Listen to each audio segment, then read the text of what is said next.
Awareness, the final frontier. These are the explorations of Jonathan Robinson and Brian Tom O'Connor.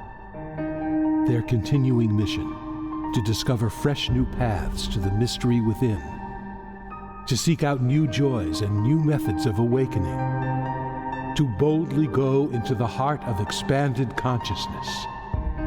This is Awareness Explorers.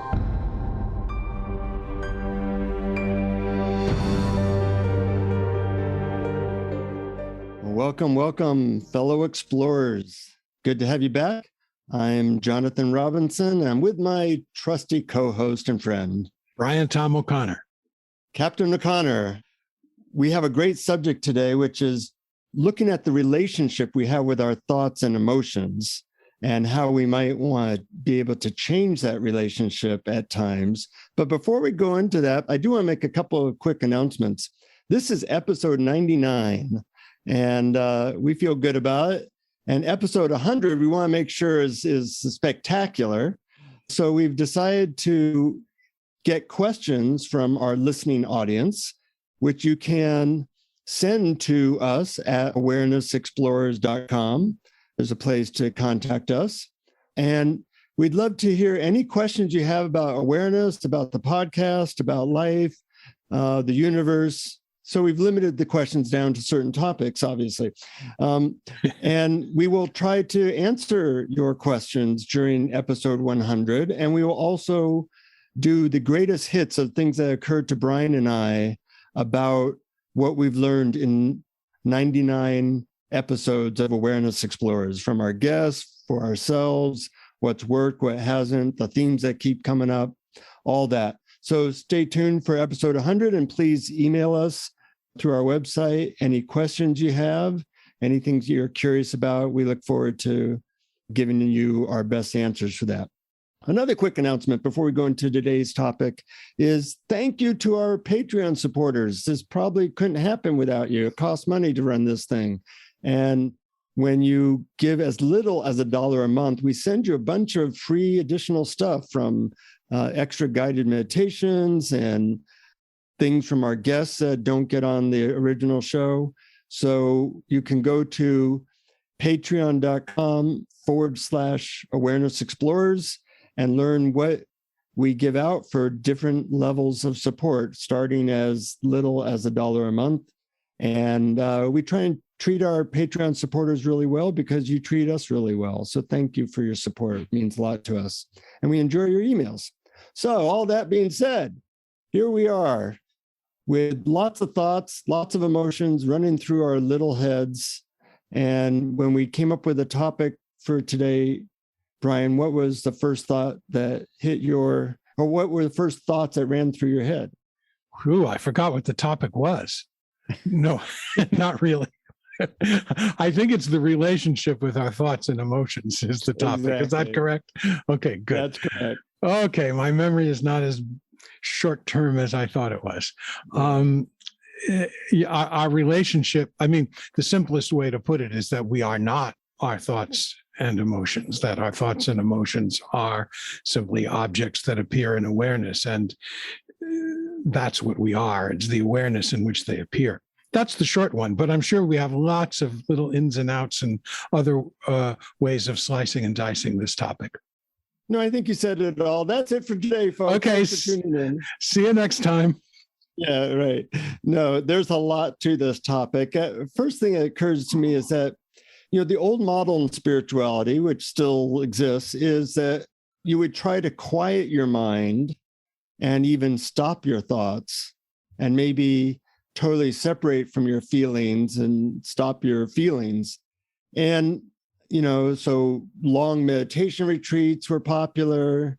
And I think one of the things we've learned in the last 20 or 30 years is that that is friggin' not going to happen, or it's very, very difficult.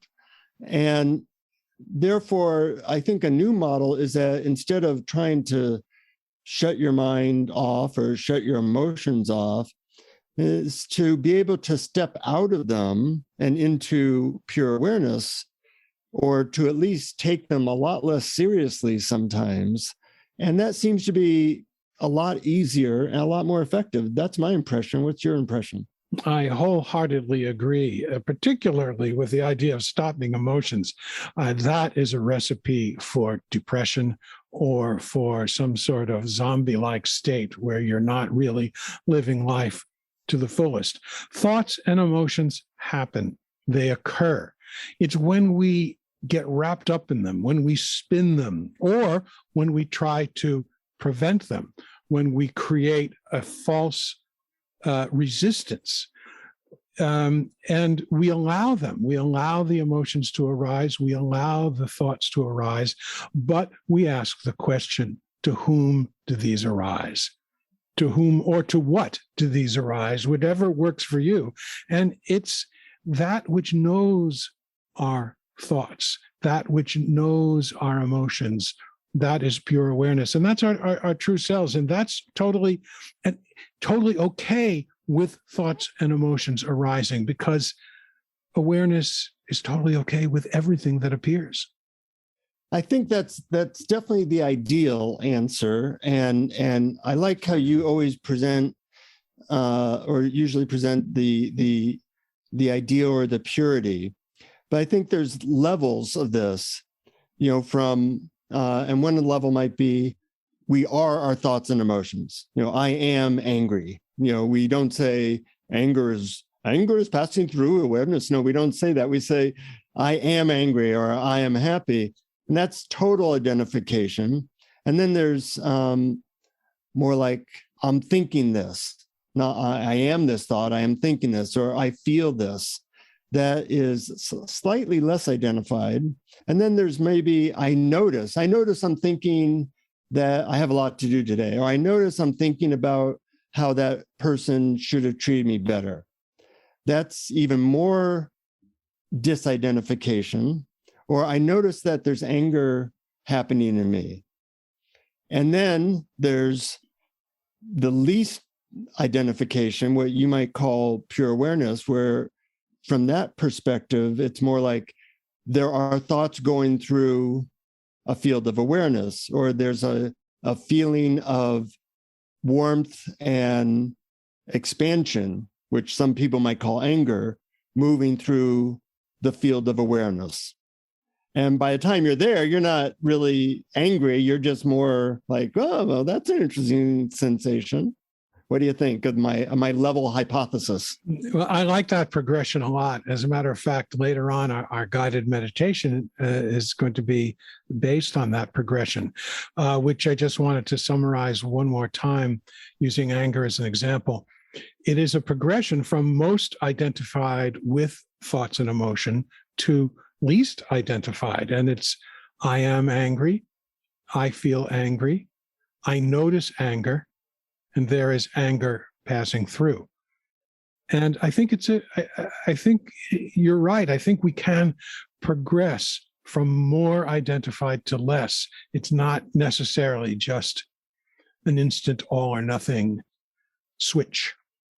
And that's really an important distinction that I think most people aren't aware of, because we tend to think of it as the switch is on or off. I'm in awareness or I'm fully identified. And if you can use this tool or your meditation later to go from, I am angry to I notice anger to there is anger passing through, that even those words can be very useful for taking one step up the higher consciousness ladder. I just created that idea. So, and we're going to talk about other methods later in the podcast as well. But one question I wonder is, it makes so much sense to change our relationship with thoughts. It doesn't take 8 hours of meditation. You can do it in a second through a phrase and other methods.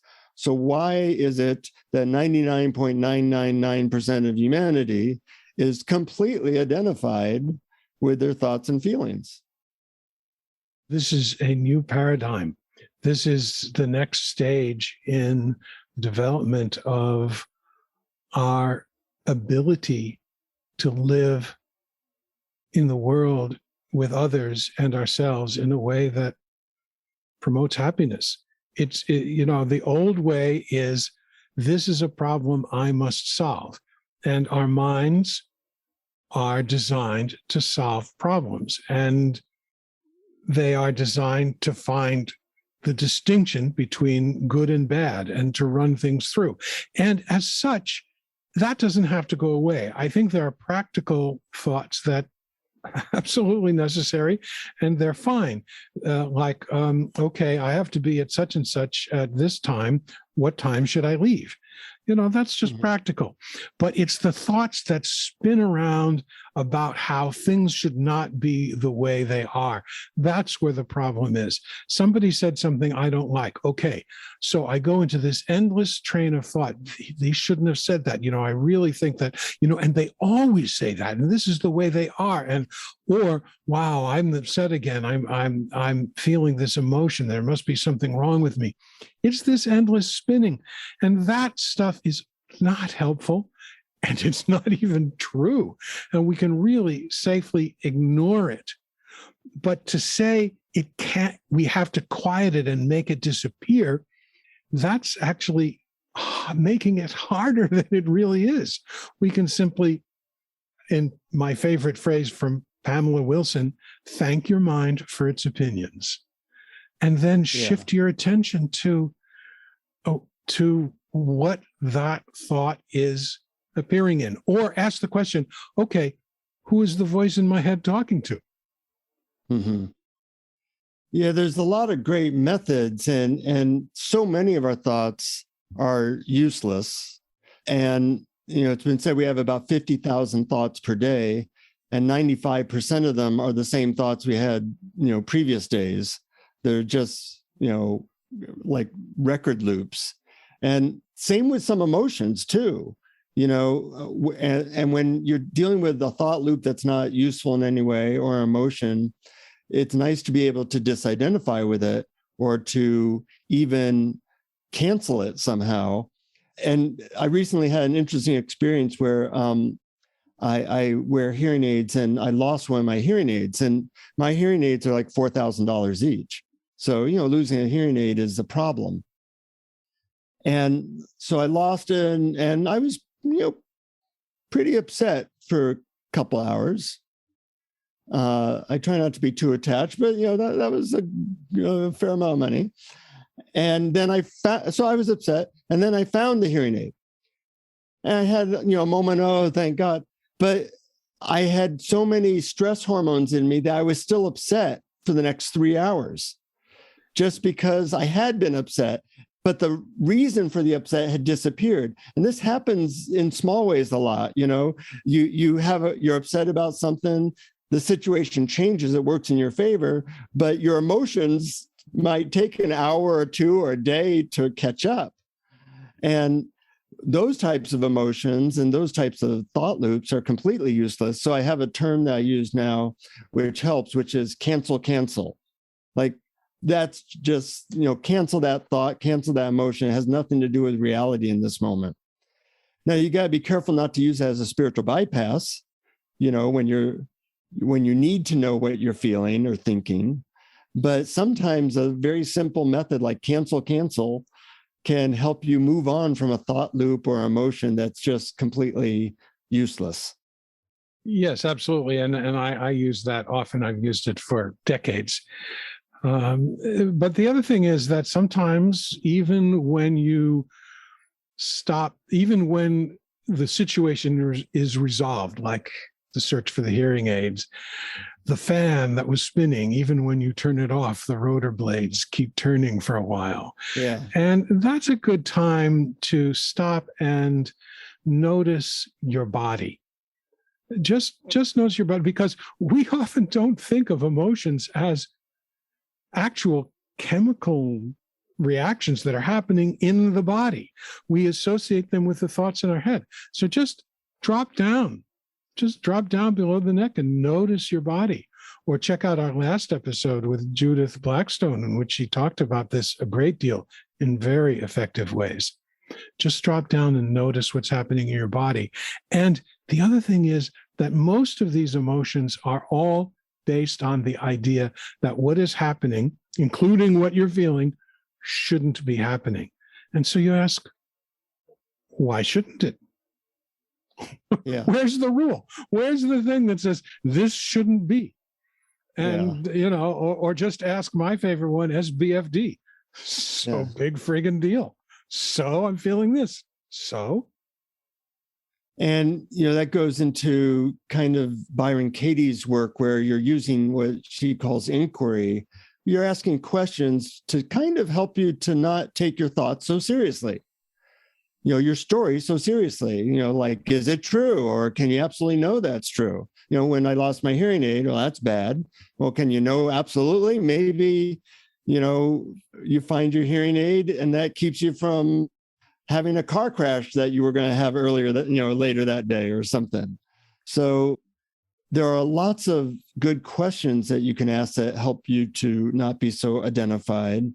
But at the same time, we have to realize that our thoughts and emotions are kind of like protruding from subpersonalities whose whole motivation and goal in life is to keep us believing them.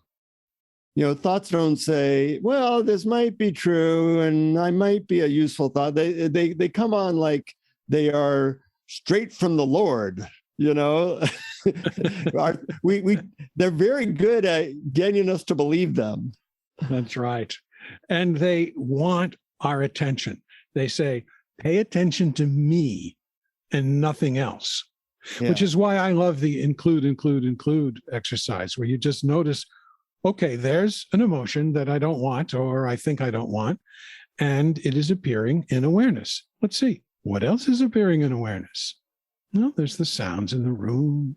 There's the feeling of my body on the chair. I mean, there's sounds, sensations, sights, they're all appearing. And you grow your field. You notice that it's all in one field of awareness and that it contains far more than that nagging thought or that pesky emotion. So that pesky emotion becomes such a smaller proportion of all that appears. Yeah, I love that method. It's one of my favorite. And one of the great things about it is you're not spiritual bypassing, you're feeling your emotion or what the thought is, but you are putting it in its right place in the universe. That's right, which is small. Right. And you are huge, the real you, vast. Yeah, that's true. Maybe size doesn't even apply. You're limitless. Quite true. It reminds me of a story Ram Dass once told me. He said there was a king who had an advisor, and his advisor was very good, but somebody put a curse on the advisor. And so he was telling the king, I used to always give you perfect advice, but now there's a curse on me. And half of the advice I give and predictions of the future are right, and half of them are wrong. And I don't know which is which. And that's kind of the situation you and I are in, that half our thoughts, are good at predicting the future or might be accurate, and half are completely Looney Tunes, and we don't know which is which. So we take all of them as seriously, but they're really not that good of a predictor of what's really going on. Now, you can see this with other people with, they have bizarre beliefs or stories in their head. This person did me wrong. It's not my fault. Blah, blah, blah. Everything about, we could go into COVID and politics. We won't go there. But you look at other people and you think, wow, that person really has some crazy thoughts, but we don't see that in ourselves. And I was thinking that we could take other pieces of information as valid or more valid than our thoughts and emotions. For example, intuition. Some people take that seriously, some people don't. And how about friends? Sometimes when I have a problem, I'm sick of listening to what my thoughts say about it. I ask them, what do you think about it? And sometimes their thoughts about it are so much more valuable than the idiotic thoughts going through my head. So that's been useful. And then, of course, there's spiritual teachers. what do they think about it? Or counselors, or your parents, or experts. There's a lot of information we could get outside of our head, but normally we don't do that. Yes, we don't go outside of it because we get so wrapped up in it, so focused, so narrow in our focus. We're narrowly focused on these tape loops that run in our head, which generate these feelings that we resist and figure out a way not to have. And everything that you said made me think of the idea, I call it virtual reality, not in the sense that that's in the news, that's talked about in terms of technology, but we create a virtual reality for ourselves through our thoughts. Yeah. We have these thoughts that filter the world through this constant internal discussion of the past and the memory of what happened and this internal imagination of what might happen in the future. And none of it is real. Past is not real. Future is not real. The only thing that is happening is now. Now, what's happening here, what's happening now, this. And that's real reality.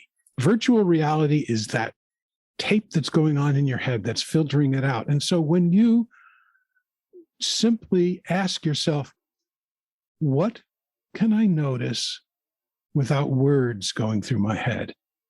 Then you're in real reality and not in virtual reality. So wordlessness is another really good technique to change your relationship with the incessant thoughts and feelings that play and replay over and over.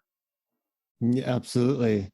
You remind me, my friend John Aston, who we interviewed earlier in one of our episodes, he's a songwriter. And he has a song that the words are, "There is a place beyond the movement of your mind.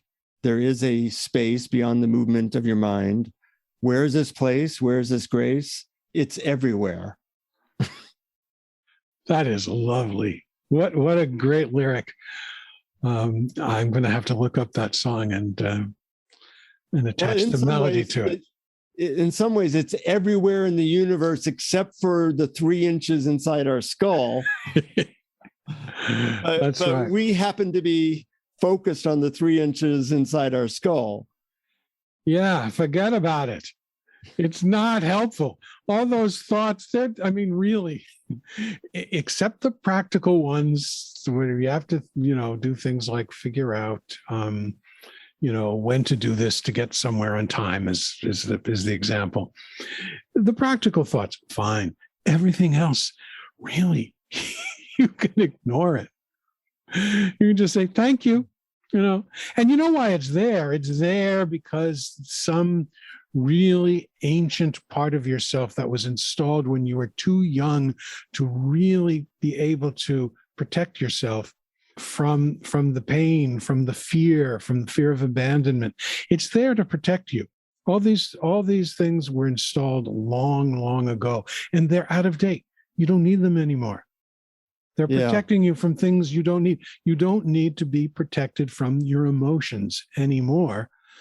If you are as relaxed as possible and as open as possible and allow them to come and allow them to go. They don't whirl around like an eddy inside you and just stick around forever. They come, they go. Yeah. I when I do workshops, which I haven't done for a while because of COVID, I use a visual analogy. And for our listeners, I'll try to describe it for people watching on YouTube. They can see this. I usually have like a big white board or white sheet, and it has a small black dot on it.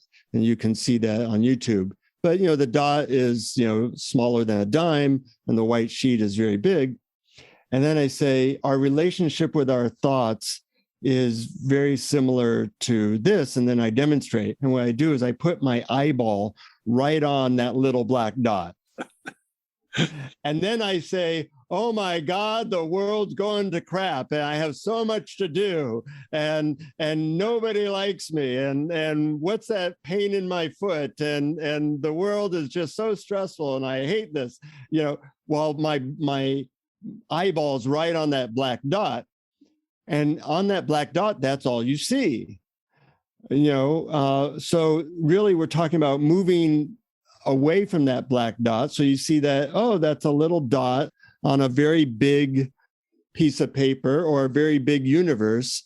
And you still see the dot, but it's so small in comparison to everything else that you see. It's basically the include exercise, just in a visual format. That is such a wonderful analogy, that putting that little black dot right in front of your eyeball, it's perfect. It's exactly what we do. And we just expand, grow out. I mean, the way around it is to move back. Say, okay, what's that little dot appearing in? Okay, it's appearing in my mind. Okay, what's my mind appearing in? Well, it's appearing in myself. What is this myself? Well, it's I. It's all that experiences. What is all that experiences? It's awareness.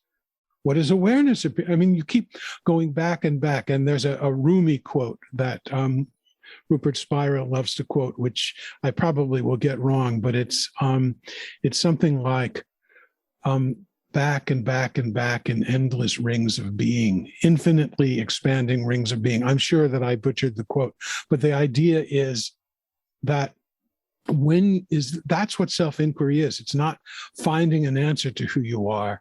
It's no matter what answer you come up with, you ask, what does that appear in? And you keep going back and back and back in infinite rings of being. And you realize that infinite space, it's space consciousness, that's Eckhart Tolle's term for it, is allowing, accepting, loving by its very nature. And you identify with that. So you're not changing your personality.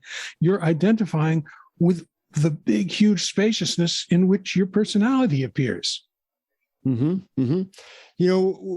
One of the things I like about our connection, Brian, is that we both have a lot of methods, and different methods work for you and I. So I have a hard time using that method, although it makes total sense, and sometimes I do in meditation. But I find that the methods I tend to use in my life more are more like brief phrases. Because if I think of going back into beingness or what's that appearing in, sometimes it just stimulates my head more. So for me, more of the somatic methods, the body methods have been useful, but also certain phrases. And one phrase has been very, very effective. It's a magical mantra. I want to tell you what this mantra was. I got it actually in deep meditation one time. And it works for me really well. And the mantra is, are you ready? I'm ready. Okay. It's blah, blah, blah. Now, what I like about this is it always makes me smile. I'm listening in my head, and it's just like, instead of taking whatever is there seriously, it's like just blah, blah, blah. And it makes me smile. It makes me disidentify very quickly. And it also has a nice sound to it. Like a lot of mantras have the sound of awe in it. So that's one. And another one is, this is passing through a field of awareness. And that kind of sets me up. Oh, this is not me, my thoughts. If I had control of my thoughts, I'd tell them to shut the hell up. But since I don't, I can just change my relationship by realizing that, oh, this is passing through a field of awareness. And that immediately helps me to disidentify. And you have your favorite one, which comes from Pamela Wilson. Thank your mind for its opinion. Yeah. That's all you need to do. Thank you. And that's an interesting opinion. I have a friend that's very enlightened, and I asked him what his relationship with his thoughts was. And he said, it's kind of like, have you ever listened to a radio? It's too faint in the background and you can kind of hear it, but you're not paying attention to it. And he said, that's what my thoughts are. They're like static of a faraway radio. they're never quiet, but they're just like static. And I think it's possible to just really decide to change how you think of your thoughts and emotions as being like, yeah, that's one piece of information, and maybe globally just take them less seriously even before you start using these precise methods. Do you think that's possible? Yeah, I do think it's possible. And that's a good analogy of the static and radio. A similar analogy is that little crawl at the bottom of your TV screen on news programs. The host will be talking, and on the bottom, there are all these words scrolling across. So just ignore that crawl. You really can safely ignore that crawl. But I do like, because for me, these kinds of sort of meditations, these sort of neti type meditations work for me. I love them and they're great. But if our listeners walk away from this entire episode only remembering blah, blah, blah, and this is passing through awareness, I'm happy with that. Totally. I think they're wonderful and brilliant. Yeah, whatever works for you. And we encourage our listeners to, of course, this is an entertaining podcast, hopefully, and informative, but, take it on and share it with your friends and family and hold each other accountable. Say to your friend, yeah, I'm going to use the blah, blah, blah method, or I'm going to use the thank you for your opinion method, and check in with each other, because once again, a Ram Dass quote is that we're all just walking each other home. And we certainly have lots of input about, buying stuff and COVID and all the externals in the world. And when you have a friend like, Brian and I get to help each other with these reminders, that when you let other people know about these methods and the podcasts, it creates a circle of support around you. And that circle support is really necessary to deal with all the other input of life, which is basically saying, if I just had more control, everything would work out. And we know how far that gets us. Control, the central problem of humanity. Yeah. I was actually just in Las Vegas for a few days, and Vegas kind of has that promise on steroids. If you just had more, sex, better food, more stimulation, you'd be happy. And there's no place where people seem more miserable on earth than Las Vegas. It's kind of funny that way. That's right, because it's all based on trying to get something you don't have. Yeah. And that's where all of our unhappiness stems from, either trying to get rid of something we don't want or trying to get something we don't have. And seriously, folks, enlightenment is when both of those go away. That's all it is. And the good news is you don't have to wait until you're fully enlightened to start to drink of that nectar. It can happen any moment. Any moment you just make this shift with your relationship with your thoughts and emotions. And as you take that reality less seriously, the reality of awareness, presence, divine, whatever you want to call it, becomes immediately obvious. That's right. It's here. It's now. It's not going away. You don't have to create awareness. You just notice it. It's always there. I like the analogy of the infinitely refillable water bottle that's always with you. Whenever you're thirsty, you take a drink. But you don't have to walk around with the bottle to your lips 24/7. I love that analogy, Brian. That's actually helped me quite a bit. And we're lucky that if you're a listener here, you know this stuff. We're just here to remind you, and we're here to remind us, and hopefully create a circle of support where the reality of peace that's within is always somewhere nearby you. You don't forget it, because your friends, family, your books, your podcasts are all pointing you in that direction. Yeah. Any final words? Any thoughts that we haven't covered yet? None spring to mind at the moment. It's actually relatively quiet in there. Well, that's the other thing, is when you stop taking your thoughts and emotions quite as seriously as before, they are like not getting fed the same way. Normally, when we identify 100%, they are like getting, massive steaks every couple hours, and they grow big and strong. But when you just take them as one piece of opinion or one piece of information, they don't develop the momentum and size and intensity that they used to have. That's right. But one thing I just popped into my head that I want to add is that it seems like a paradox, but when you want to change your experience, it tends not to change. When you totally allow it to be exactly as it is, it tends to change, because change is its nature. And Yes. so you just get out of the way. Mm-hmm. Well said.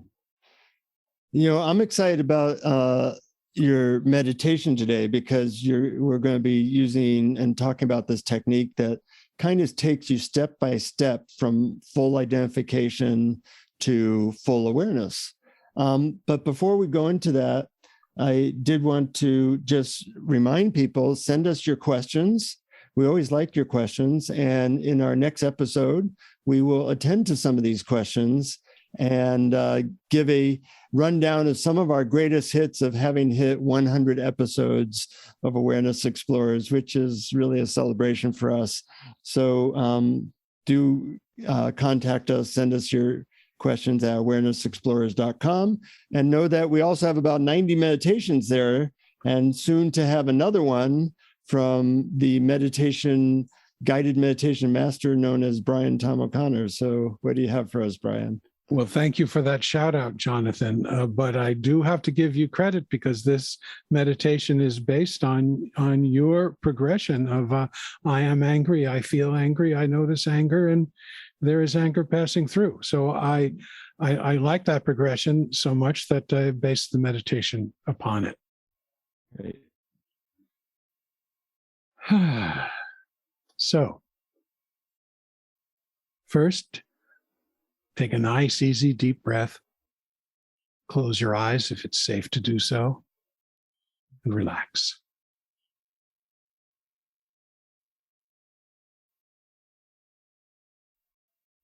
Take a moment to scan your body and notice any sensations that you feel. Don't make any attempt to change anything. Simply notice what you feel in your body.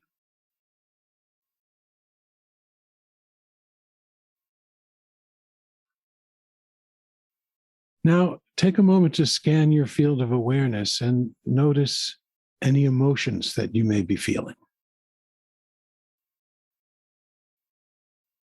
Don't make any attempt to change anything. Simply notice whatever emotions or feelings you're experiencing right now, if any.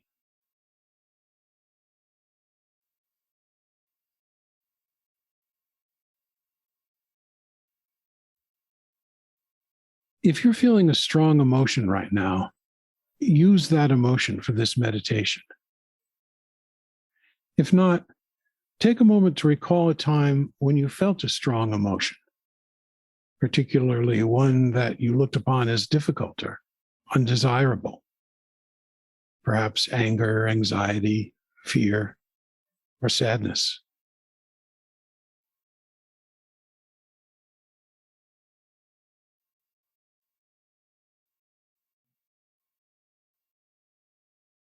Bring to mind the time and place when you felt this emotion.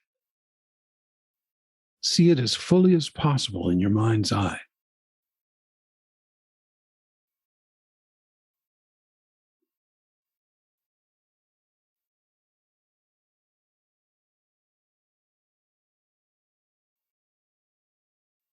Usually, strong emotions are accompanied by a verbal story running through your mind. Recall that story now.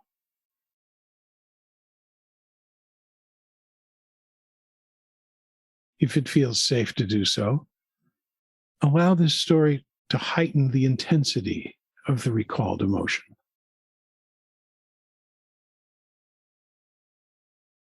You'll let go of the story later in the meditation.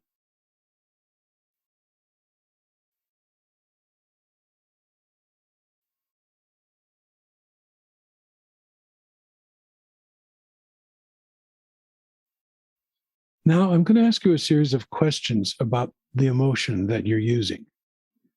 I'll use the phrase, this emotion. When I say this emotion, please substitute the particular emotion you're using. For example, if I say, I am this emotion, think to yourself, I am angry. If I say, I notice this emotion, think to yourself, I notice anger.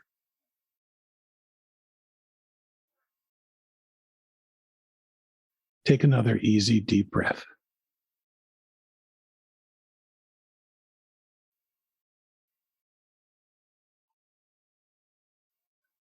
Say to yourself, I am this emotion. Notice how right now your entire identity is wrapped up in this emotion.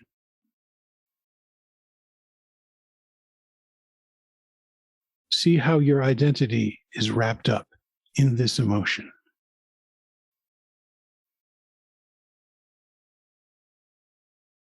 Ask yourself, is this true? Am I this emotion? Is this really my identity right now?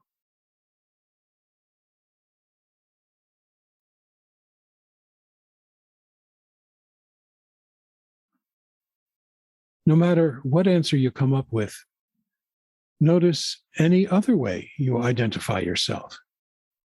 For instance, I am a person.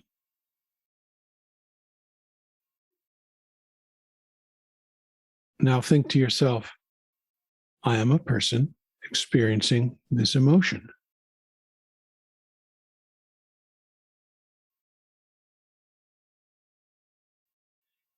See how you are now one step removed from identifying with the emotion.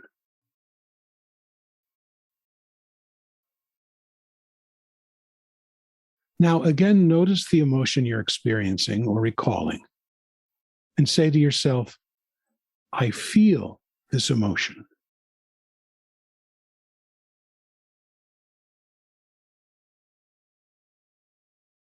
Notice what the emotion feels like in your body.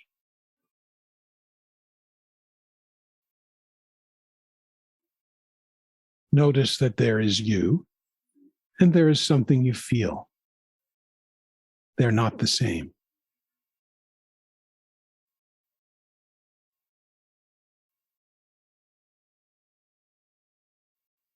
See how you are now another step removed from identifying with the emotion.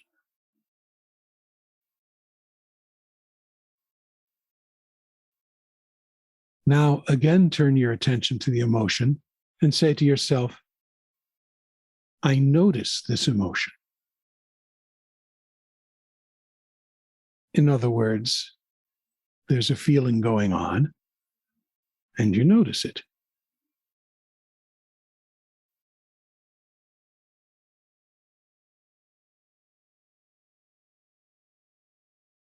See how you are now one more step removed from identifying with the emotion.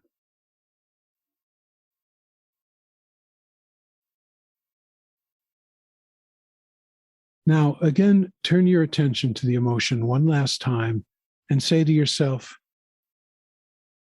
there is this emotion passing through.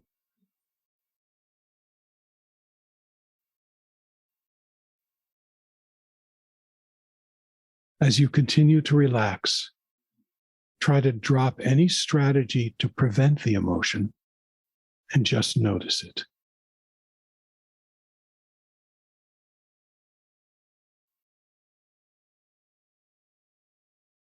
See if you can let go of the story that you associated with the emotion.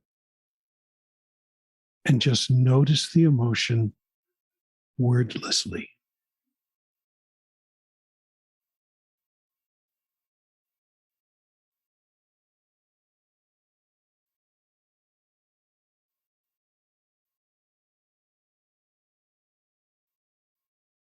See that if you relax and let go of any clutching against the feeling, that it comes, it passes through, and it leaves.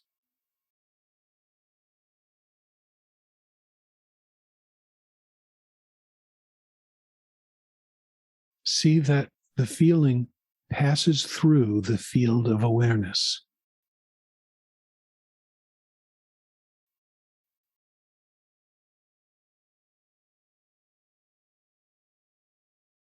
See that you are that field of awareness.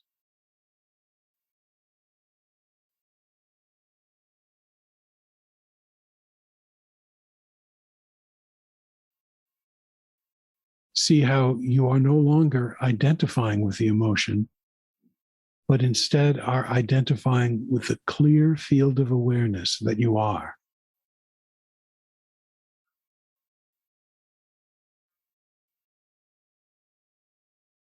You are like the sky. The emotion is like a passing cloud. Just one cloud among many passing through the clear sky of awareness that you are.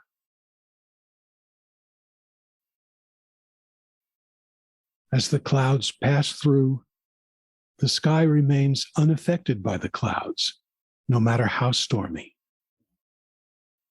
There's just you, the clear sky of awareness, and the clouds that come, pass through, and go.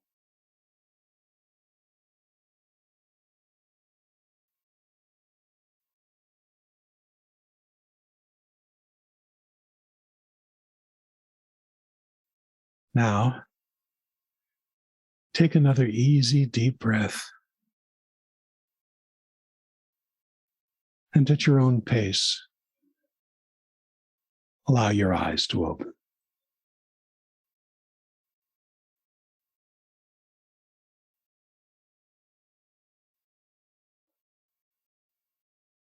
I think that is very profound. I'm looking forward to using that next time I'm going through a difficult emotion, seeing what that's like. I was actually using a positive emotion this time. And it went from positive to much more positive.